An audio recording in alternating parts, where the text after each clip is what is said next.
mübarək Tövbə surəsinin 36-cı ayəsində Allah Teala buyurur: Əuzu billahi mineşşeytanirracim. İnne iddetəş-şuhur indəllah 12 şəhrin. Allah yanında ayların sayı 12'dir. Minha erba'atun hurum. Onun 4'ü ise haram aydır. O ayda savaş olmaz. O ayın hürmətini qorumaq lazımdır. Deməli bu ayə bizə bildirir ki, əslində zamanlar bərabər deyil. Yəni vaxt etibarı ilə günəşin şərqdən çıxıb qərbdə batması ilə eyni ola bilər. Amma necə məkanların fərqi var? Məsələn, məscidin içinin hökmü ilə həyətinin hökmü fərqlidir.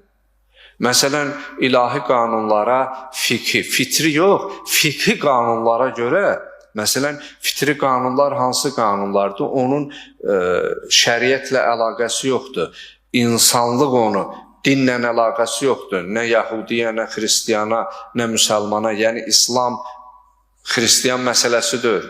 Misal olaraq, fitrət qanunlarından biri budur ki, insan yalan danışmamalıdır. Yəni, görsən, birinə yalan deyəndə, yalan dediyini biləndə narahat olur. Xristiyan da narahat olur, müsəlman da narahat olur. Amma fiqhi qanunlara görə, məsələn, boynunda qüslü olan məscidin içərisinə daxil ola bilməz. Amma məscidin həyətində ola bilər, küçədə ola bilər.